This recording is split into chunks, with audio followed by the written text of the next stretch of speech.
Good afternoon, children. So, ഇന്ന് നമ്മൾ പഠിക്കാൻ പോകുന്നത് ചാപ്റ്റർ ഹിസ്റ്ററിയാണ്. ഹിസ്റ്ററിയിലെ ചാപ്റ്റർ 3 ദ ഡൽഹി സുൽത്താൻസ്. അപ്പോൾ ഞാൻ നേരത്തെ പറഞ്ഞ നമ്മുടെ കാവേരി ഡെൽറ്റയൊക്കെ വലിയ വലിയ കിങ്ഡംസ് ആയി. അപ്പോൾ അങ്ങനെ മെല്ലെ മെല്ലെ ഡൽഹി ഒരു ഇമ്പോർട്ടൻറ്റ് സിറ്റിയായി ഏകദേശം 12th സെഞ്ച്വറിയിൽ. മനസ്സിലായോ? പിന്നെ അത് കഴിഞ്ഞിട്ട് അവിടെ ആദ്യം വന്നത് രജപുട്സാണ്. അപ്പോൾ അവർ വന്ന ശേഷം ഫസ്റ്റ് ഇവിടെ ഡൽഹിയിൽ റൂൾ ചെയ്യാൻ വന്നത് രജപുട്സ്. അതിൽ ടോമറാസ് എന്ന് പറഞ്ഞ അവരാണ് ഏർലി 12th സെഞ്ച്വറിയിൽ അവിടെ ഭരിച്ചിട്ടുണ്ടായിരുന്നത്. അത് കഴിഞ്ഞിട്ട് വന്നത് ചൗഹാൻസ് ആണ്. അതിൽ ഏറ്റവും മെയിൻ ആയിട്ടുള്ള രാജാവാണ്, ഇമ്പോർട്ടൻ്റ് ആയിട്ടുള്ള രാജാവാണ് പൃഥ്വിരാജ് ചൗഹാൻ. അത് കഴിഞ്ഞിട്ട് വന്നതാണ് ടർക്കിഷ് റൂളേഴ്സ്. പിന്നെ Khalji dynasty, Tughlaq dynasty, Sayyid dynasty, Lodi dynasty. അപ്പോൾ ഇത്രയൊക്കെ ആൾക്കാരാണ്, ഇതൊക്കെയാണ് ഡൽഹി ഭരിച്ചിരുന്ന റൂളേഴ്സിൻ്റെ പ്രധാനപ്പെട്ട ആൾക്കാരുടെ പേരുകൾ. ഓക്കെ, അപ്പോൾ അങ്ങനെ ഈ രജപുട്സ് ചൗഹാൻസിൻ്റെയും ഭരണ സമയത്താണ് ഡൽഹി ഒരു കമേഴ്ഷ്യൽ സെൻ്ററായിട്ട് മാറിയത്. ട്രേഡും കാര്യങ്ങളും കുറേ മെർച്ചൻസും കുറേ കച്ചവടക്കാരൊക്കെ വന്ന് കൂടിയതൊക്കെ ഡ്യൂറിങ് ആ പീരീഡിലാണ്. അപ്പോൾ ട്രേഡ് നല്ലോണം നടക്കണമെങ്കിൽ നമുക്ക് സ്വാഭാവികമായിട്ടും കോയിൻസ് വേണം. അപ്പോൾ ആ സമയത്ത് അവിടെ ഡൽഹിയിൽ കോയിൻസ് ഉണ്ടാക്കിയിട്ടുണ്ടായിരുന്നു. അതിനെ ദഹ്ലി വാൽ എന്നാണ് അറിയപ്പെട്ടിട്ടുണ്ടായിരുന്നത്. അപ്പോൾ അങ്ങനെ ഒരു വലിയൊരു ട്രാൻസ്ഫർമേഷൻ വരുമായിരുന്നു. ഡൽഹി ഒരു കമേഴ്ഷ്യൽ സെൻറ്ററിൽ നിന്ന് മാറി ഒരു സിറ്റിയുടെ ക്യാപിറ്റലായിട്ട് വരുന്ന ഒരു സന്ദർഭം. അത് വലിയൊരു വാസ്റ്റ് ഏരിയ ആയിട്ട് ഡൽഹി സുൽത്താനായിട്ട് ഇങ്ങനെ എക്സ്പാൻഷൻ ചെയ്തു പോവുമായിരുന്നു.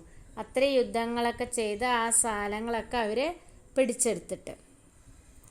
ഇനി ഡൽഹി സുൽത്താൻസിനെ പറ്റി പറയുന്ന കാര്യങ്ങൾ നമുക്ക് ഇൻസ്ക്രിപ്ഷൻസ്, കോയിൻസ്, ആർക്കിടെക്ചർ എന്നിവയിലൂടെയാണ് നമുക്ക് അവരെ പറ്റി അറിയാൻ കഴിയുന്നത്. അവർ യൂസ് ചെയ്തിരുന്ന ലാംഗ്വേജ് പേർഷ്യൻ ലാംഗ്വേജാണ്.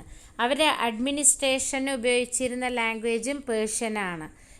അപ്പോൾ ആ ഒരു ലാംഗ്വേജിലാണ് അവരുടെ അഡ്മിനിസ്ട്രേറ്റീവ് കാര്യങ്ങളൊക്കെ എഴുതിയിട്ടുള്ള ഇൻസ്ക്രിപ്ഷൻസാണ്, മാനുസ്ക്രിപ്റ്റ്സൊക്കെ നമുക്ക് കിട്ടിയിട്ടുണ്ട് ആർക്കിയോളജിസ്റ്റിന്. ഇനി ഒരു മാനുസ്ക്രിപ്റ്റ് തയ്യാറാക്കണമെങ്കിൽ 4 സ്റ്റേജസിലൂടെ പോകണം. ആദ്യം അതിന് വേണ്ട പേപ്പർ അതിന് ഉപയോഗത്തക്ക രീതിയിൽ പ്രിപ്പയർ ചെയ്യണം. പിന്നെ അത് കഴിഞ്ഞിട്ട് അതിൽ എന്താണ് എഴുതേണ്ടത് അത് എഴുതണം. പിന്നെ അതിൽ ഇമ്പോർട്ടൻറ്റ് വേർഡോ സെൻറ്റൻസോ ഉണ്ടെങ്കിൽ അതിനെ ഹൈലൈറ്റ് ചെയ്തിരുന്നത് അവർ സ്വർണം ഉരുക്കി ഒഴിച്ചിട്ടാണ്. പിന്നെ ലാസ്റ്റാണ് അതിനെ ഒന്നിച്ച് ബൈൻഡിങ് പ്രോസസ്സിലേക്ക് പോകുന്നത്. ഇനി അവിടുത്തെ ഡൽഹി സുൽത്താൻസിൻ്റെ അവിടെയുള്ള 2 പ്രമുഖമായിട്ടുള്ള ഹിസ്റ്ററീസാണ് താരിഖ് ആൻഡ് തവാരിഖ് എന്ന് പറയുന്നത്. ഓക്കെ, അപ്പോൾ ആ ഭാഗത്ത് അവിടുത്തെ ഹിസ്റ്ററീസ് എഴുതിയിരിക്കുന്നതും പേർഷ്യൻ ലാംഗ്വേജിലാണ്. അപ്പോൾ താരിഖ് എന്ന് പറഞ്ഞാൽ സിംഗുലറും തവാരിഖ് എന്ന് പറഞ്ഞാൽ പ്ലൂറലുമാണ്. അപ്പോൾ തവാരിഖ് എഴുതുന്ന ഓതേഴ്സ് നല്ല പഠിപ്പും വിവരമുള്ളവരായിരുന്നു. അവർ ഈ റൂളേഴ്സിനെ എങ്ങനെ ഭരിക്കണം എന്നുള്ള ഐഡിയാസൊക്കെ പറഞ്ഞു കൊടുത്തിരുന്നവരാണ്. അവർ സിറ്റീസിലാണ് താമസിക്കുന്നതും. അവർ ഈ സുൽത്താൻസിനെ പറ്റിയിട്ടുള്ള അവരുടെ ചരിത്രങ്ങൾ, അവരെ പറ്റിയിട്ട് ഇതാവുന്ന കാര്യങ്ങളൊക്കെ എഴുതിയിട്ട് അവരെ സമ്മാനങ്ങൾക്കൊക്കെ ആയിട്ട് കാത്തു നിൽക്കുന്നവരും ആ ഒരു കൂട്ടരുമായിരുന്നു. അപ്പോൾ അവരെന്ത് ചെയ്യുന്നു വെച്ച് കഴിഞ്ഞാൽ അവരാണ് ഈ റൂളേഴ്സിന് ഒരു ഇത് കൊടുക്കുക. എന്ത് വന്നാലും ഹെറിഡിറ്ററി ആയിട്ടുള്ള ആൾക്കാരെ ഇതിൽ രാജഭരണം കൊടുക്കാൻ പാടുള്ളൂ. അതായത് birth right, based on birth right ആയിരിക്കണം. അതേപോലെ ജെൻഡർ ഡിസ്റ്റിങ്ഷൻ ആ കാലഘട്ടത്തിൽ നല്ലോണം ഉണ്ടായിരുന്നു. ഓക്കെ, അതിനൊരു എക്സാമ്പിൾ പറയണത് ഇൽത്തുമിഷ് സുൽത്താൻ്റെ മകൾ റസിയ വളരെ നല്ലൊരു ഭരണാധികാരിയായിരുന്നു. പക്ഷേ അവരുടെ എന്താ പറയുക, ഒഫീഷ്യൽസിനൊന്നും ഒരു ലേഡി ഭരിക്കുന്നതിനോട് യോജിക്കാനോ അവരുടെ താഴെ വർക്ക് ചെയ്യാനോ അവർക്കൊന്നും താല്പര്യമില്ലാത്ത കാരണം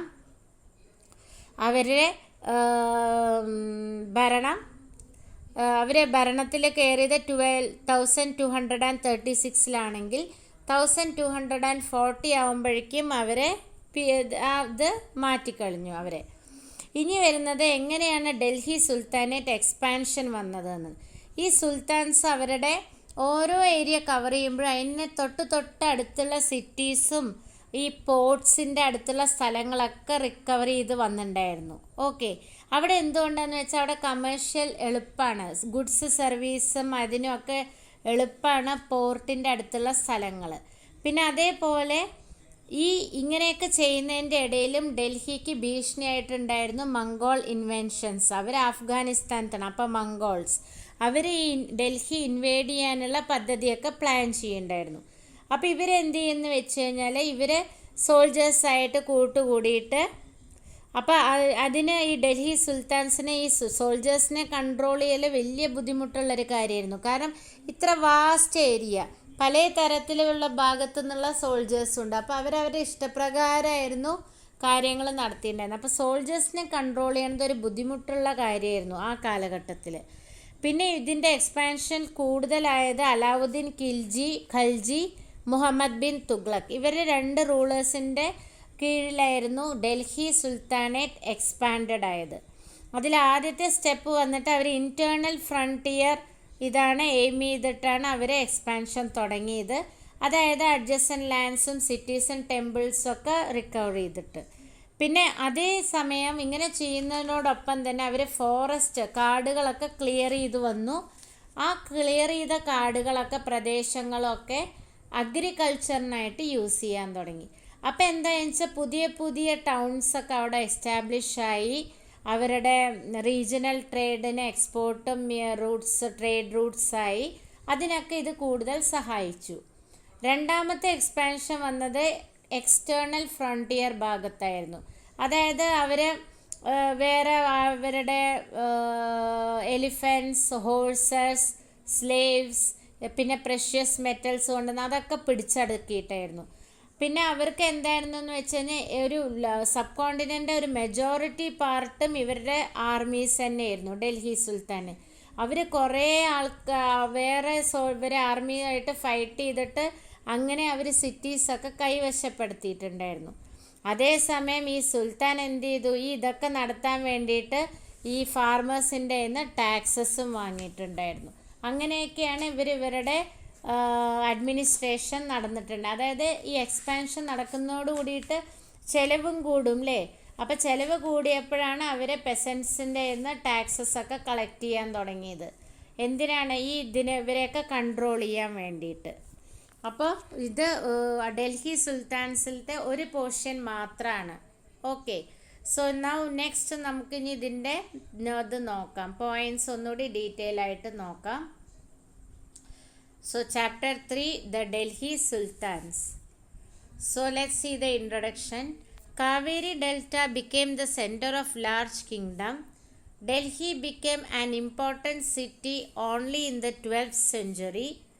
Tomara Rajputs were defeated in the middle of 12th century by Chauhans of Ajmer.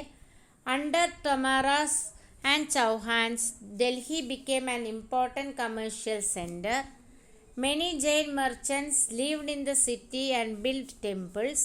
Coins minted here. It is known as Delhi Wall.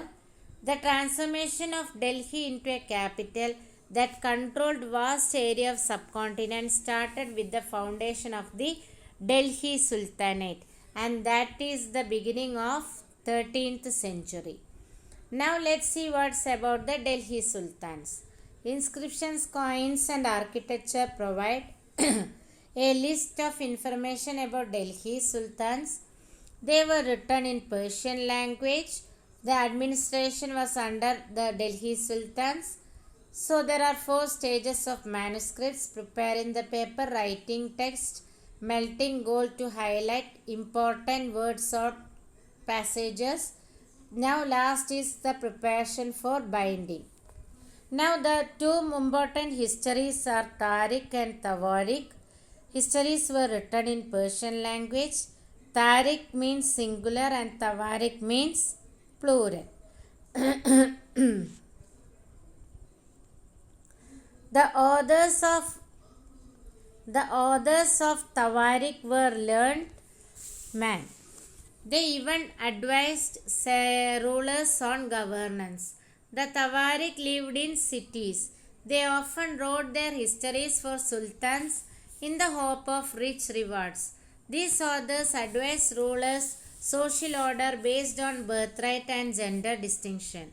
Their ideas were not shared by everybody. Sultan Iltutmish's daughter Razia became Sultan in 1236, and in one main chronicler, Minhaj-e-Siraj, said that she was more able and qualified than all her brothers, including Sultan and the other nobles, was not comfortable of having a queen as a ruler. She was removed from the throne on 1240. 1240. Now